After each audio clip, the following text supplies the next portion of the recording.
सभी प्रतियोगी छात्रों को मेरा नमस्कार। मैं जीएन सिंह आईएएस एकेडमी के यूट्यूब चैनल पर आपका स्वागत करते हैं। मित्रों, जैसा कि आप सभी जानते हैं कि कल मैंने ऑनलाइन क्लास का पहला लेक्चर आपके सामने रखा। यद्यपि यह किसी पाठ्यक्रम से संबंधित नहीं है, लेकिन मेरा अपना मानना रहा है कि जब किसी विषय की हम शुरुआत करें तो शुरुआत करने के पूर्व उस विषय के बारे में रुचि कैसे पैदा हो, ताकि छात्र उत्सुकता पूर्वक और सरल तरीके से ग्राह्य कर सकें। इसलिए मैं आपको सोशल साइंस के संबंध में विभिन्न प्रकार के कॉन्सेप्ट समय समय पर बताने का प्रयास करता हूं।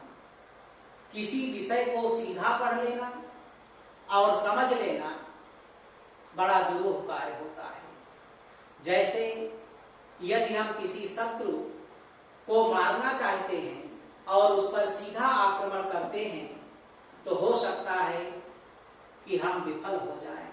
इसलिए शत्रु को मारने के लिए भी हमें एक बाड़ा बनाना पड़ता है, उसको चारों तरफ से घेरना पड़ता है, ताकि हम दुश्मन के नजदीक पहुंचे तो दुश्मन स्वयं फ्रस्ट्रेट होकर मरा मिले। जैसे चीन से हम सीधे युद्ध न करके विगत काफी दिनों से घेराबंदी कर रहे हैं, और यह घेराबंदी युद्ध से भी ज्यादा भयानक है। यह मानसिक रूप से शत्रु को तोड़ता है। उसी प्रकार से जो कंपटीशन में आने वाले प्रश्न हैं वो भी हमारे शत्रु होते हैं। यदि उन प्रश्नों को विजय मिलती है तो हम फेल हो जाते हैं, यदि वह प्रश्न परास्त होते हैं तो हमारी विजय होती है।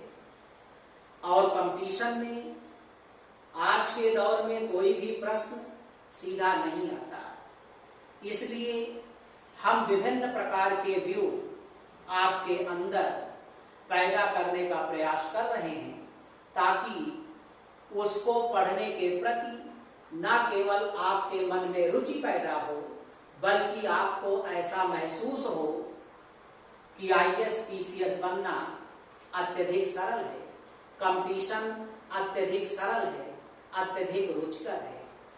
क्योंकि किसी भी कार्य को करने के पहले हमें इस बात को ध्यान में रखना चाहिए कि उस कार्य में हमें मजा आ रहा है कि नहीं। इसलिए मजा कैसे पैदा करें, यह हमारा पहला प्रयास होना चाहिए।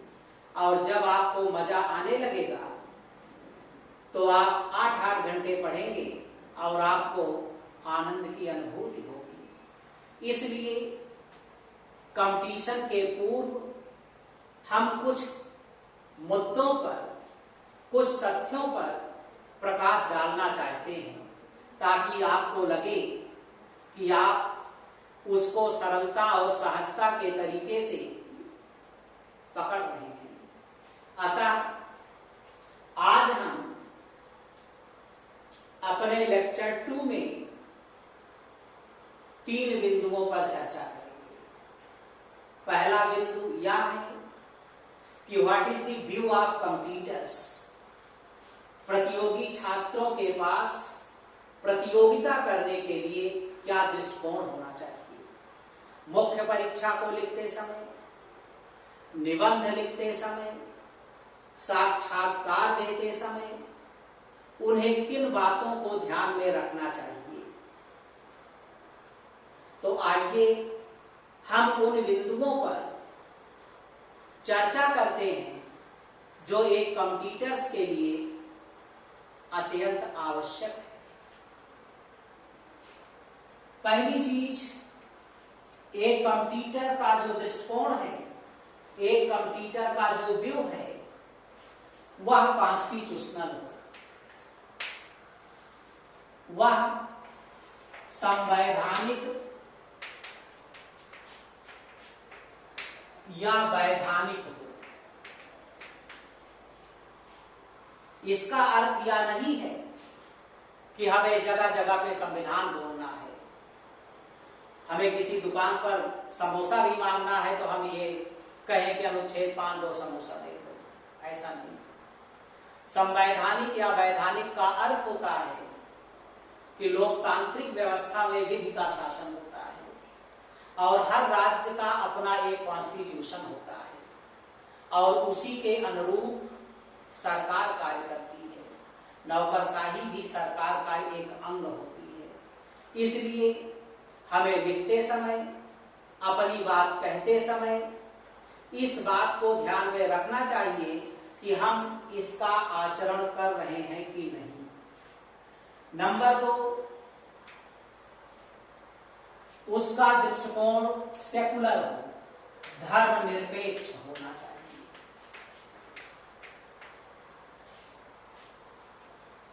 इसी को हम सामान्यतः पंथ निरपेक्ष भी कह देते हैं।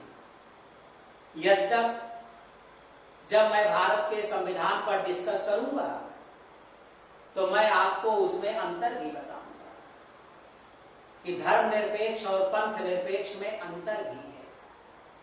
दोनों के व्यू में अंतर है। एक वेस्टर्न कॉन्सेप्ट है और एक इंडियन कॉन्सेप्ट है। लेकिन सामान्यतः हम यहां पर दोनों को एक ही मानकर कार्य करेंगे। Secularism is a soul of India. Secularism is a basic feature of Indian constitution. इसलिए साक्षात्कार की परीक्षा में बात करते समय, निबंध लिखते समय, मुख्य परीक्षा में लिखते समय हमें इस बात को ध्यान में रखना चाहिए कि हमारे दृष्टिकोण में, हमारी लिखावट में यह परिलक्षित हो। ऐसा नहीं है कि कोई आपकी कॉपी पढ़े और वह यह समझ ले कि आप किसी धर्म विशेष को ज्यादा महत्व देते हैं, तो निश्चित रूप से आप अधिकारी बनने के काबिल नहीं हैं। बातचीत, लिखावट आदि से इस बात का हमें एहसास हो जाता है, हम देखकर जान जाते हैं कि यह व्यक्ति किस दृष्टिकोण का है।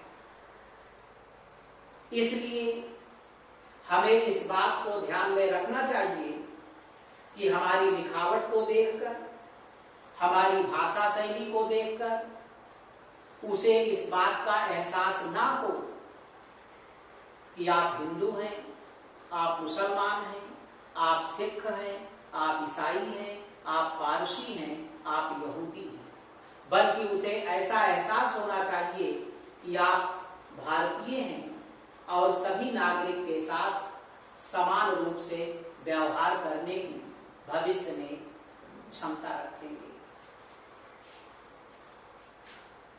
तीसरा दृष्टिकोण कंप्यूटर्स का लोकतांत्रिक होना चाहिए। लोकतांत्रिक होना चाहिए, डेमोक्रेटिक होना चाहिए। क्योंकि जो लोकतंत्र है वो क्या है? लोकतंत्र का शाब्दिक अर्थ है, अगर सच्चे अर्थों में देखें, आदर्श अर्थ में देखें, तो मां बेटी के बीच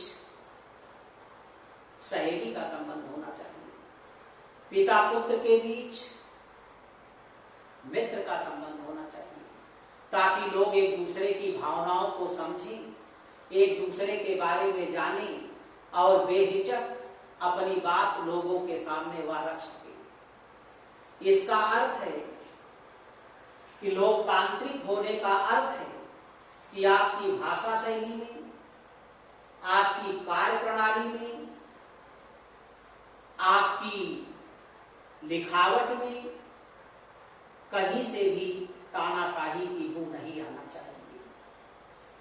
अर्थात शब्द सरल हो, सहज हो, सुग्राह्य हो, सुबोधपूर्ण हो। ऐसी स्थिति में एग्जामिनर यानी कॉपी जांचने वाला उस प्रतियोगी छात्र को अत्यधिक महत्व देता है। चौथी जो सबसे महत्वपूर्ण बात है वह यह है कि आधुनिक सरकार के पक्ष में हो।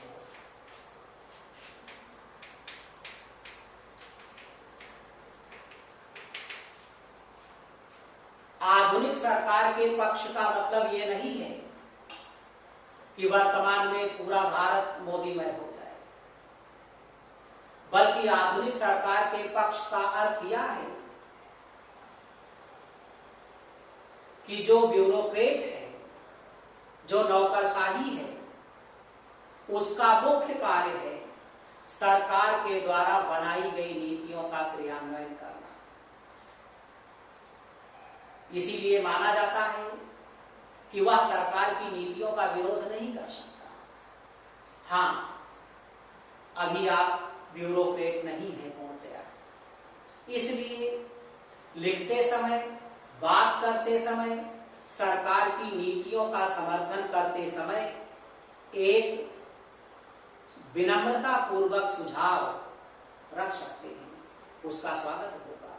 लेकिन यह कह देना कि सरकार की यह पॉलिसी पूरी तरह से फेल हो गई है, ये पूरी तरह से तानाशाही पूर्ण है, ऐसा नहीं होना चाहिए, तो शायद आप बर्खास्त हो जाएंगे, आप सस्पेंड हो जाएंगे, आप नौकरशाही के पद पर नहीं रह पाएंगे। इसलिए implementation of the policy is a basic work of the bureaucracy। सरकार नीतियों का निर्माण करती है, नौकरशाही नीतियों का क्रियान्वयन करती है। सरकार की नीतियों को लागू करना, बेहतर तरीके से नागरिकों के समक्ष ले जाना नौकरशाही का मूल उद्देश्य होता है। कभी कभी जब मैं ऑफलाइन क्लास में वर्तमान सरकार अर्थात मोदी सरकार की नीतियों की चर्चा करता था और उसके संबंध में मैं कुछ सकारात्मक बातें करता था, तो कभी कभी कुछ हमारे प्रतियोगी मित्र यह सोचते थे कि सर मोदी के सपोर्टर हैं। लेकिन हम एक कंप्यूटर्स पढ़ाते हैं, एक IAS TCS के लोगों को पढ़ाते हैं, हम टीचर हैं, हमारी ना कोई जाति है, ना हमारा कोई धर्म है, हमारे सभी छात्र हमारे घर के सदस्य हैं, हमारे छोटे भाई हैं। इसलिए कभी भी किसी छात्र को इस बात का एहसास नहीं होना चाहिए कि मैं किसी पार्टी विशेष से कोई संबंध रखता हूं। क्योंकि आपका संबंध मेरे लिए प्राथमिक है, सरकार का संबंध सेकेंडरी है। इसलिए मैं निरपेक्ष रूप से उन चीजों की बात आपके समक्ष रखता हूं जो आपके लिए उपयोगी होता है। जो भी सरकार होती है उसके द्वारा बनाई गई नीतियों का समर्थन करना ही पड़ता है। यह बात दूसरी है कि उसके इम्प्लीमेंटेशन में कुछ ना कुछ प्रॉब्लम्स होती हैं और उसी प्रॉब्लम्स के संबंध में हम सुझाव देते हैं या सुझाव दे सकते हैं। उसमें आलोचना का बिंदु कहीं से समाहित नहीं होता। ब्यूरोक्रेसी का लोकतंत्र में सर्वाधिक महत्व होता है। पंडित जवाहरलाल नेहरू ने कहा भी है कि यदि किसी देश की सभ्यता असफल होती है तो उसके लिए पूर्णतया नौकरशाही उत्तरदायी होता है। अगर आज हम देखें कि भारत की सबसे बड़ी समस्या क्या है, ये साक्षात्कार का भी प्रश्न है, तो तमाम प्रतियोगी छात्र अपने अपने हिसाब से बात रखते हैं। कोई बेरोजगारी की बात करता है, कोई जनसंख्या की बात करता है, कोई अन्य चीजों की बात करता है। लेकिन जो सबसे बड़ी प्रॉब्लम है वो है इम्प्लीमेंटेशन ऑफ द पॉलिसी। नीतियों का सही ढंग से क्रियान्वयन ना हो पाना।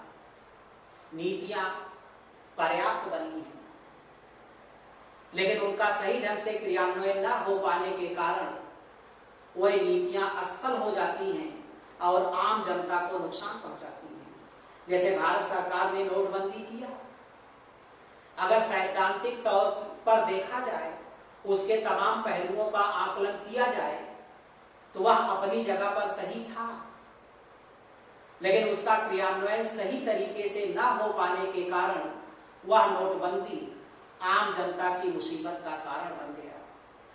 जीएसटी सरकार के द्वारा उठाया गया एक बड़ा कदम था, जिसकी प्रशंसा दुनिया के तमाम देशों ने किया कि भारत जैसे मुल्क में इस प्रकार की व्यवस्था को लागू कर पाना संभव नहीं है, लेकिन हमने लागू किया, उसकी प्रशंसा भी हुई।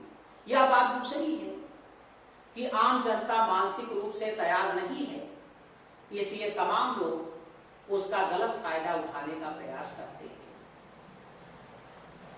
अतः आपको यह समझना चाहिए कि आपके ऊपर इस देश को ऊंचाई पर उठाने का कितना बड़ा बोझ है,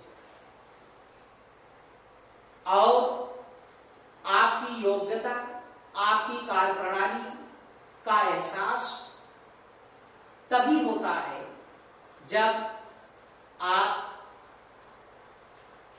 कॉपी में बेहतर लिखें, साक्षात्कार में बेहतर बातें करें, उसी कॉपी में लिखे गए शब्द को पढ़कर, उसी साक्षात्कार में बताए गए आपके प्रश्न के उत्तर को देखकर एग्जामिनर आपको नंबर देता है, और वही नंबर पाकर आप डीएम बनकर, एसपी बनकर, एसडीएम बनकर, डिप्टी एसपी बनकर कुर्सी पर बैठते हैं।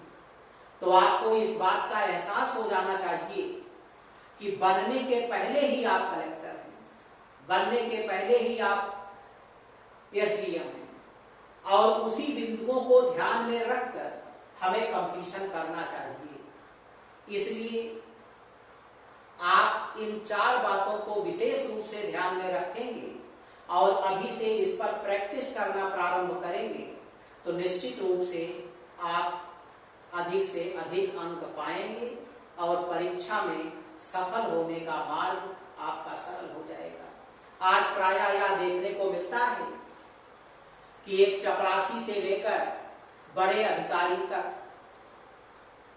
किसी न किसी पार्टी से उनकी निष्ठा होती है। ऐसा तमाम देखने को मिला है कि तमाम प्रतियोगी छात्र भी किसी न किसी पार्टी से अपनी निष्ठा रखते हैं, और जब उन्हें कभी कभी सही बातें बताई जाती हैं तो उनके मन में ये भाव पैदा होता है कि लगता है कि सर जी फला पार्टी से संबंध रखते हैं।